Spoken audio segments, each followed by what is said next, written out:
तो बड़ियार बनी तो कमजोर हमार का बिगारी। तो कमजोर कैसे मारता है? कबीर साहब कहते हैं कि निर्बल को न सताइए जाकी मोटी हाय, और मरे बैल के खाल से लौह भस्म हो जाए।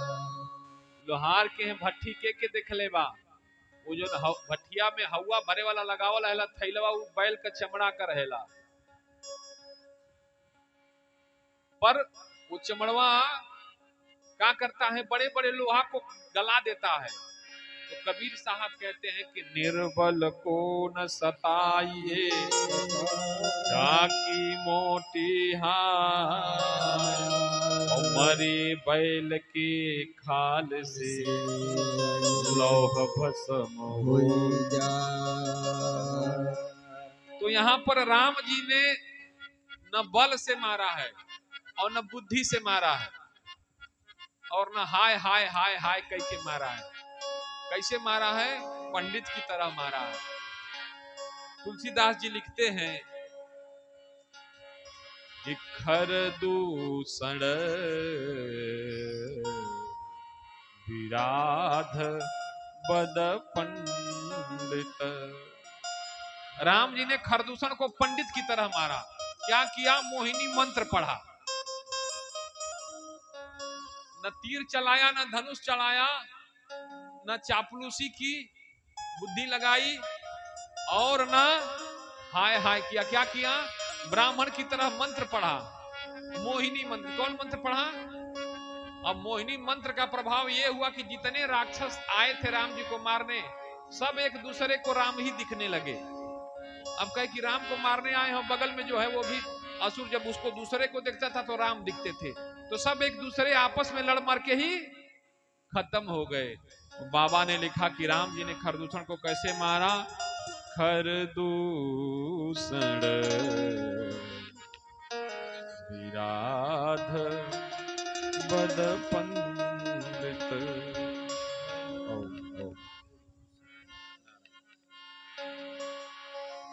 देखिए लोग करंडा से और नारी पंडेवरा से लोग आ गए। चलो भाई ठीक है, चलो नारायण नारायण ओम।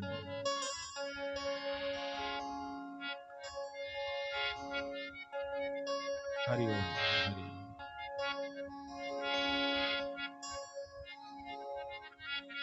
नारायण नारायण।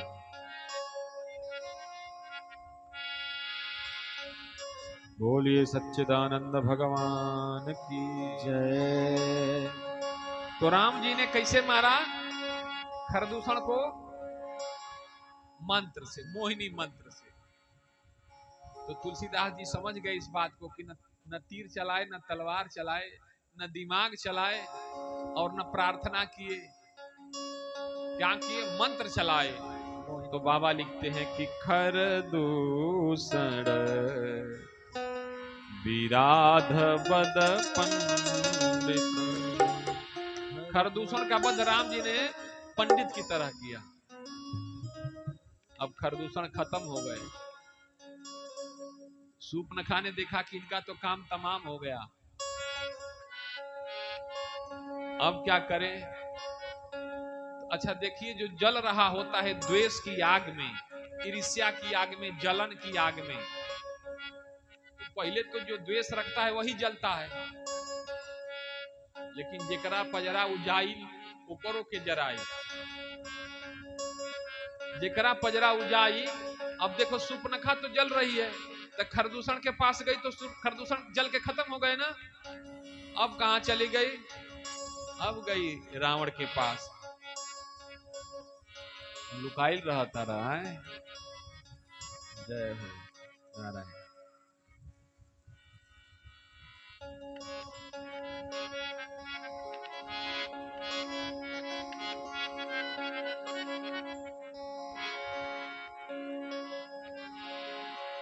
अब गई रावण के पास, तो रावण, अच्छा ऐसे जो कपटी लोग होते हैं तो जब आग लगाना होता है ना तो चापलूसी बहुत ज्यादा करते हैं। रावण की कमी को सूर्पनखा जानती थी, उसकी बहन थी ना।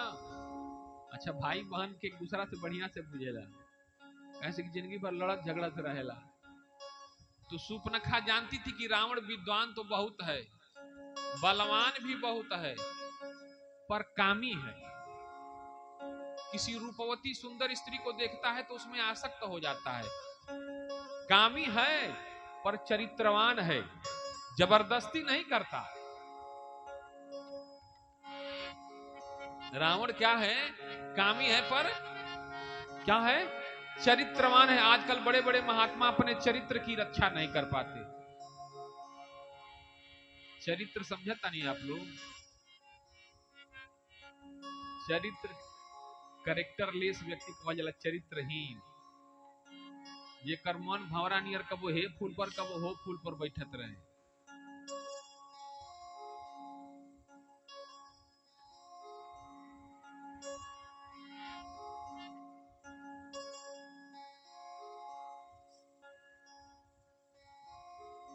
का करब? फुलौआ खेलब?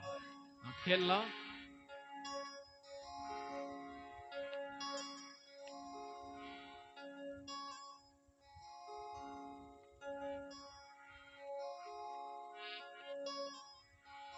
समझ गई वो, रावण के सामने जाके विलाप करने लगी। कही भैया, हम पंचवटी के वन में घूम रहे थे, हमको खबर मिली थी गुप्तचरों से कि वहां कोई दो कुमार आए हैं, उनके साथ में एक बहुत सुंदर युवती है। तो हमने सोचा कि हमारे भैया से सुंदर कौन है, तो हम चले गए और हमने उस स्त्री की याचना की कि देखो ये स्त्री को हमको दे दो, इसको ले जाके हम भैया की सेवा में लगाएंगे। तो कहे कि भैया की सेवा में नहीं जाएगी। पूछा तुम किसकी बहन हो, कौन तुम्हारे भैया हैं?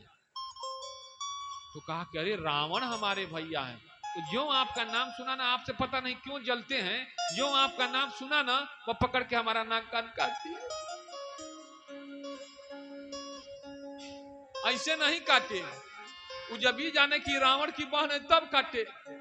अब ये नाक तो कट गई, अब नाक का बदला नाक होता है। तो रावण ने कहा कि इतना दूर लंका क्यों आई हो? अरे वहां पंचवटी के बगल में ही तो हमारे जैसे बलवान खर और दूषण रहते, उनके पास गई होती। और किसकी हिम्मत है खरदूषण के सामने टिकने की? तो कहीं गई थी ना भैया, गई थी, खरदूषण के पास भी गई थी। तो कहा गई थी तो फिर यहां क्यों आई? खरदूषण से काम नहीं बना? कहा बना ना, उनका काम बन गया, खर और दूषण हमेशा के लिए शांत हो गए।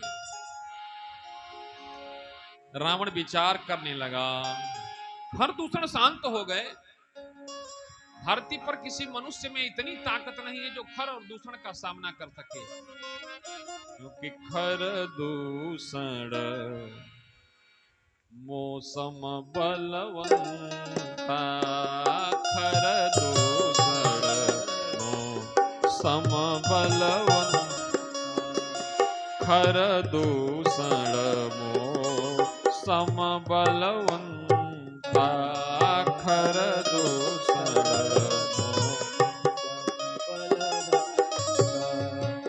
तिनहि कुमारे बिनु भगवंता, तिनहि कुमारे बिनु भगवंता, खर दूषण मौसम बलवंता, खर दूषण सम बलवंता। अब रावण विचार करने लगा, रे खर दूषण को मार दिया तो वो साधारण नहीं हो सकते, कैसे दिख रहे हैं? अरे बहुत छोटे तो हैं भैया, हम लोगों की तरह सामर्थ्यवान भी नहीं है, पर पता नहीं कैसे मार दिया उन्होंने। हम तो देख रही थी वहां, मारा तो नहीं, खर और दूषण आपस में ही लड़के मर गए। मारा नहीं, उनके सामने जाके आपस में ही लड़के मर गए। इसका मतलब जादू वादू भी जानते हैं, जादू से मार दिया क्या? पर विचार कर रहा है कि किसी जादू, ये भी तो मायावी ही थे खर और दूषण, कोई साधारण जादूगर नहीं हो सकता। किसी साधारण जादूगर के अंदर इतनी बिसात नहीं है कि वो खर और दूषण जैसे बलशाली योद्धाओं का, असुरों का सामना कर सके। जरूर परमात्मा का अवतार हो गया है। रावण ने विचार किया, क्या करूं, क्या करना चाहिए। उसने कहा, शत्रु अगर बलवान है तो पहले उसके बल को कमजोर करना चाहिए। तो बल कैसे कमजोर होगा?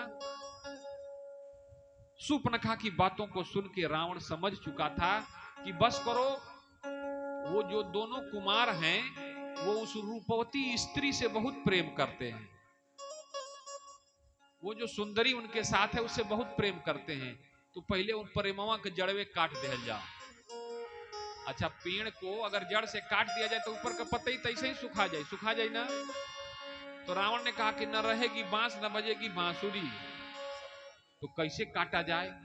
कहा, अगर अपने जाते हैं पहले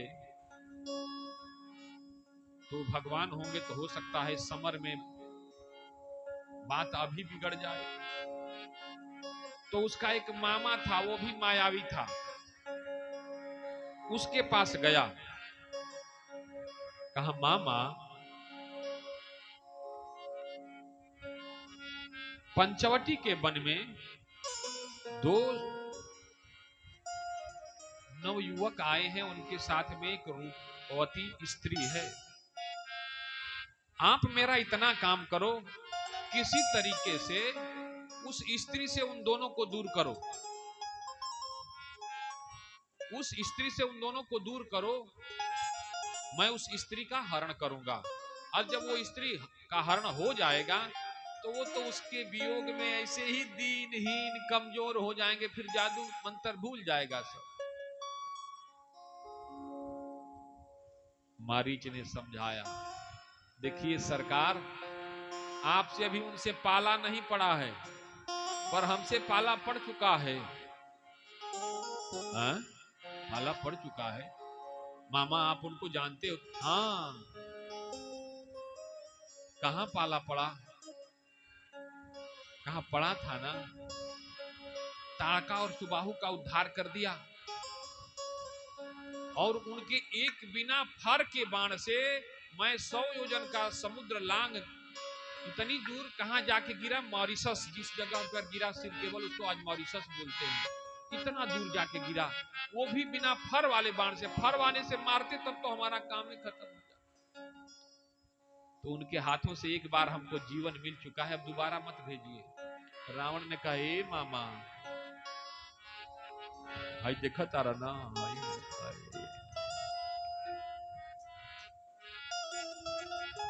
ओजा से बचे का संभावना बा, पर अगर ये से हमार बात मान के तू ना जाइबा तो चंद्रहास हर मम संतापम, हमरा मन में जौन पीड़ा बा, है तलवार तू पीड़ा के दूर कर दे, पहले तोहरे गर्दन उतरी। अब मारीच विचार कर रहा है कि मरना तो दोनों जगह है, वहां राम जी के हाथ से और यहाँ रावण जी के हाथ से, कहां मरा जाए। अब मारीच का चिंतन देखिए माई बाप, राम जी का नाम सुना, आंखें बंद हो गई, भाव समाधि लग गई मारीच को, और भगवान की सुंदर छवि, तोरे सुंदर सहज सुभुआ पे बलिहार राघव जी, बलिहार राघव जी।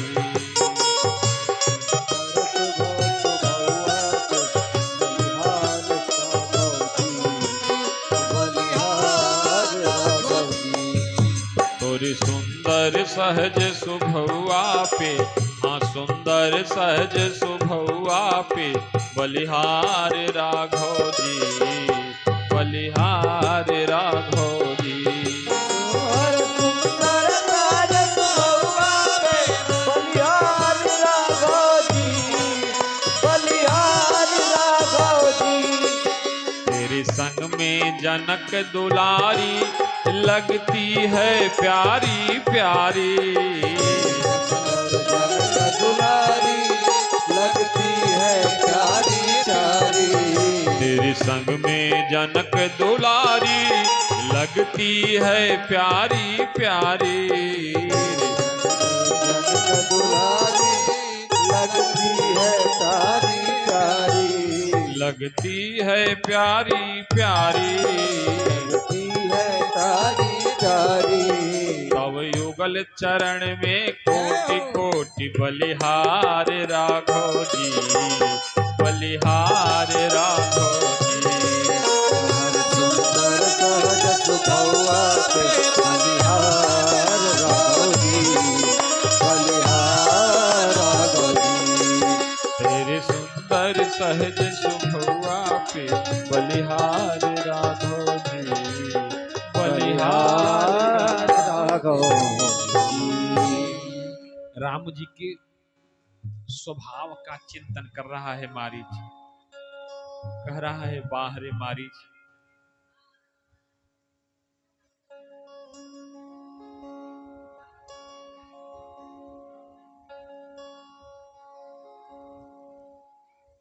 नाचहि नर मर कटकी नाई, नाचहि नर मर कट भय। आदमी कैसे नाचता, इंसान को माया कैसे नचा रही है। मरकट माने बंदर होता है। नाचहि नर मर कटकी नाई, नाचहि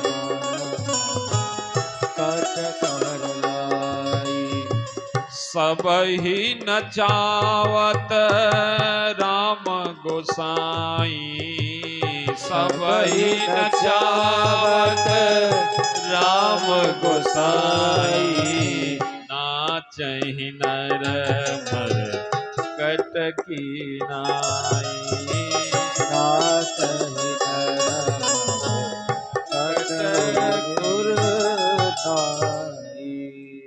भगवान कठपुतली बना के सबको नचा रहे हैं। सत्संग में आने से थोड़े ना होगा। जिस पर भगवान की विशेष कृपा होगी सत्संग उसी को समझ में आएगा, और सत्संग उसी को क्या करेगा, अनुग्रहित करेगा। अच्छा रुआ आ गई, पर सत्संग के भी तो आपके अपनावे के चाहिए। सत्संग आपके ना स्वीकार करी तो जा रही हो कि आप कथा ना सुन पाए। अब मारीच को देखिए, रावण ने भगवान का नाम लिया, भाव समाधि लग गई, भगवान के स्वरूप का ध्यान में ऐसे खो गया कि अगल बगल कहां क्या हो रहा है कुछ खबर नहीं। पर एजा ढोलक झाल हारमोनिया बेंजू बाजता, लेकिन इन्हें के सुना। नाचहि नर मर कटकी नाई, नाचहि नर मर कटकी नाई। मारीच सोच रहा है, बाहरे मारीच तेरी तो लॉटरी लग गई। लॉटरी क्या लगी, दुनिया को अपने पीछे भगाने वाला वो परमात्मा, वो जगत का स्वामी जो जोगियों के ध्यान में नहीं आता, तपस्वियों के ध्यान में नहीं आता।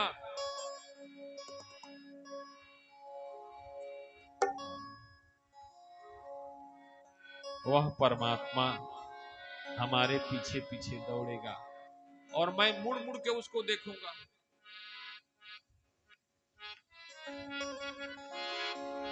बार बार राघव जी की सुंदर छवि को निहारूंगा।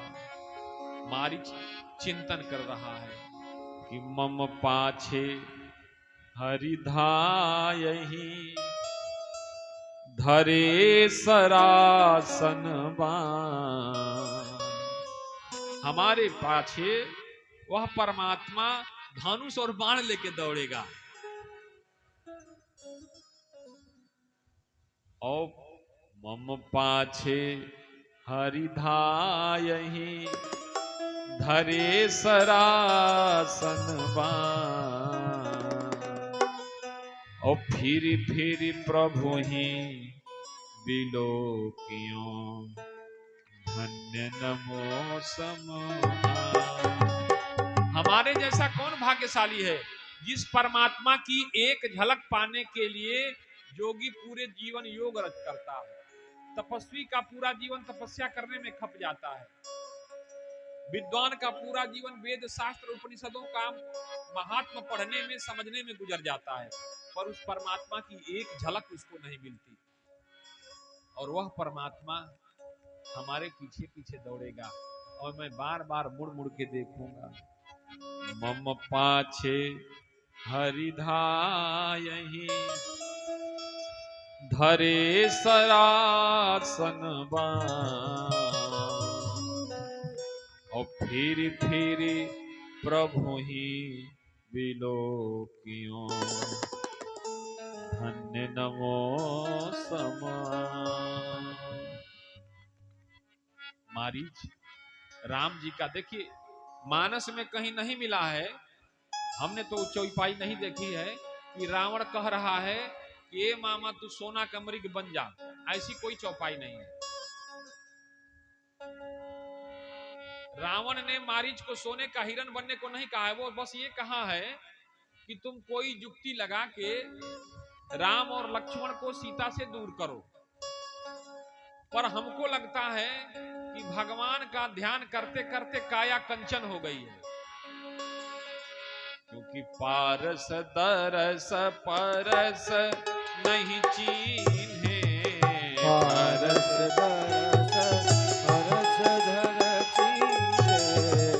पारस दरस परस नहीं चीन्हे, पारस दरस नहीं चीन्हे, कंचन करत सबो प्रभु जी मेरो अवगुण चित न धरो, प्रभु जी मेरो अवगुण चित न धरो। अब झाला मारीच भगवान का चिंतन करते करते ऐसे सट गया जैसे तार बिजली से सट जाती है तो बिजली तार में उतर आती है ना, ये तार जो है कापर का हो या एल्युमिनियम का हो, अगर बिजली से सट जाले तो का होला, वो करंट जो बा वो तार में उतर जाला ना। तो भगवान के भाव में मारीच ऐसे डूबा कि छूते ही वो कंचन काया हो गई, सोने का मृग बन गया। अब बन के कहां चला? भगवान को रिझाने। पर भगवान देखिए, ध्यान दीजिए, भगवान कब तक नहीं किसी जीव पर रिझता, किसी जीव के पीछे दौड़ता, जब तक भक्ति न रिझे। समझ में आवता? जेकरा पर भक्ति रिझेले वही पर भगवान रिझेला। तो मारीच ने कहा कि भगवान तो कैसे रिझेगा, तो पहले भक्ति को रिझाया जाए। तो भक्ति कौन है? भक्ति सीता है। भक्ति पर भक्ति रिझती किस पर है? अरे गहरे नथु खैरे पर नहीं रिझती माई बाप। भक्ति रिझती है किसी भक्त पर। भक्ति किस पर रिझती है? किसी भक्त पर। और मरीच भक्त ही तो है, इसलिए जैसे ही भक्त को देखा ना, सीता जी का मन ललचा गया। प्रभु देखो ना कितना सुंदर सोने का मृग है। अब सीता जी को ये नहीं पता है कि सोने का मृग नहीं होता है, पर वो भगवान को ये कह रही हैं कि आपका चिंतन करते करते इसकी काया कंचन हो गई है, और प्रभु इस भक्त को अब अपने से दूर नहीं रखिए, क्योंकि यह आपके प्रेम में आकंठ डूब चुका है। सीता जी राम जी से कहती हैं, प्रभु मुझको यह हिरन चाहिए। राम जी ने कहा, हिरन? हिरन चाहिए तुमको? कहा हाँ, हिरन भी चाहिए, इसका खाल भी चाहिए। खाल समझ रहे हो? खाल मतलब हिरन का खाल ना सीता जी मंगली। खाल मतलब क्या होता है? ये बॉडी के ऊपर जो चमड़ी है वो क्या है? खाल है। खाल मतलब कवर। खाल मतलब कवर। तो राम जी ने पूछा, ये खाल क्यों मांग रही हो? कहा, ये खाल ही तो व्यक्ति की आंखों पर पड़ गया है, माया का पर्दा। अच्छा लम्मा से केरा लौकेला कि केरा का बोकला लौकेला? छिलकवा न लौकेला, पर केला देखे खातिर छिलका के हटावे के पड़ेला कि ना? हटावे के पड़ेला। बतावा लोग। इसीलिए सीता जी ने कहा, हे प्रभु, मारीच के ऊपर जो माया का पर्दा पड़ा है उसको हटा दीजिए, और आपका चिंतन करते करते वह स्वयं राम हो चुका है, वह राम ही है, पर अभी आपके रूप के आकर्षण में ऐसे खोया है कि वो भूल रहा है अपने आप को। अरे जो बिजली यहां बुलवा रही है वही पंखा भी चला रही है, वही हाइलोजन भी जला रही है, वही कूलर भी चला रही है, पर कब पता चलेगा? कब पता चलेगा? जब बिजली चल जाएगी, कूलर के संगे बंद। तो सीता जी ने कहा, इसका कवर हटाइए प्रभु, ये भ्रम का जो पर्दा है, माया का जो पर्दा है, वो मुझको चाहिए। राम जी कहे, ठीक है, अब तुम यही चाहती हो। कहा, चाहेंगे ना प्रभु, मां पति से ज्यादा पुत्र से प्रेम करती है। सही की गलती? बोला जा, सही बाकी गलती? और भक्ति का पुत्र है भक्त, भक्ति का पुत्र है। भक्त को भक्ति अपना पुत्र मानती है, वात्सल्य भाव से उससे प्रेम करती है। तो सीता जी ने कहा चाहिए, राम जी ने कहा ठीक, और मारीच आंख के तरह तरह के हाव भाव की भंगिमा करके सीता जी को रिझाने लगा। कभी यूं नाचे, कभी यूं नाचे, कहे देखो ना प्रभु कितना सुंदर लीला कर रहा है। राम जी भी सीता जी के मन स्थिति को समझ गए कि भक्ति रीझ रही है भक्त पर, भक्ति भक्त पर रीझ रही है, तो बहुत देर तक भक्त को तरसाया नहीं जा सकता। भक्त को बहुत देर तक तरसाया नहीं जा सकता। मारीच चला भगवान का चिंतन करते करते, और राम जी सीता जी जहां बैठे थे वहीं आकर के मारीच भगवान को रिझाने के लिए नृत्य करने लगा। अच्छा देखो, राम जी जीव हत्या नहीं करते, बात को आप समझो, क्योंकि राम जी जब धनुष पर बाण लेकर के वन में घूमते हैं ना, तो जो हिरनिया हैं, हिरनिया समझ रहे हो ना, मृगों की जो पत्नियां हैं, वो कह रहे हैं डरने की कोई बात नहीं है, ये हम लोगों का शिकार करने वाले नहीं है, ये सोना का मृग खोजेंगे, सोना का, मतलब नकली आकर्षण में जो खोया है। बोलिए सच्चिदानंद भगवान की जय, राजा रामचंद्र सरकार की जय, श्रोता समाज की।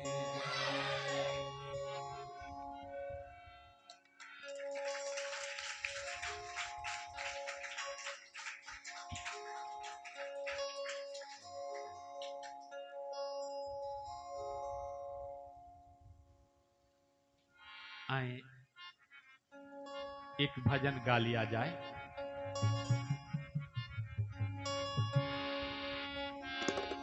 हम तो बहाना खोजिला गावे का, पर दुनिया अपन विपत गावे ले, केहू आई तो अपन विपत्ति रोई। बुरा मत मनिए जाए, जहां बैठ के सही बोले खातिर कुर्सी है, जहां से सही सही बोलल जाला, उतरला के बाद भले केहू के खुश कर दे, पर जहां से भगवान के खुश कइल जाला। देख लिया संसार हमने, देख लिया, देख लिया संसार हमने, देख लिया। भजन गाना है, ध्यान से सुनना है कि एक शब्द क्या कह रहा है। देख लिया संसार हमने, देख लिया, देख लिया संसार हमने, देख लिया, देख लिया संसार हमने, देख लिया, देख लिया संसार हमने, देख लिया। सब मतलब के यार हमने देख लिया। सब मतलब के यार हमने देख लिया। सब मतलब के यार हमने देख लिया। सब मतलब के यार हमने देख लिया।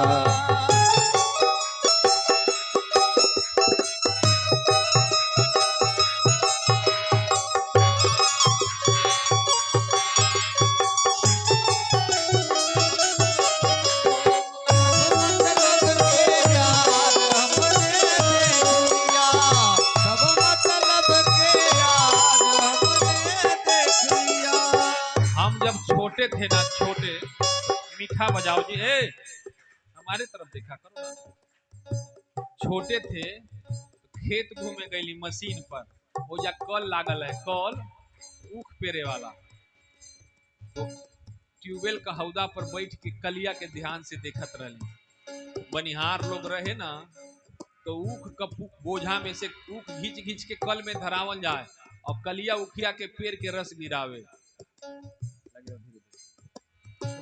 हमने क्या देखा कि पहले 16 ऊख लगावल जाए, रस निकल जाए, फिर किसान क्या करे ना कि ओखिया के मोड़ दे, एक बार में जब रस निकल जाए तो दोहरा के फिर कल में लगावे, फिर कुछ रस निकल जाए, फिर एक बेर और मोड़ के निकाले ओके, तीसरकियों बेर कुछ रस निकले। तो जब देख लो से आदमी की तीसरकी बेर रस नहीं निकला तो ओकरा के चूल्हा में झोंक दा। इसमें झोंक देते थे लोग, चूल्हे में झोंक देते थे खोइया बना के, कहा हमारा रस नहीं है। ऐसे ही जब तक शरीर में बल है, घर वाले संसार वाले आपका इस्तेमाल करेंगे, और जब काम लायक नहीं रह जाएंगे तो झोंक देंगे।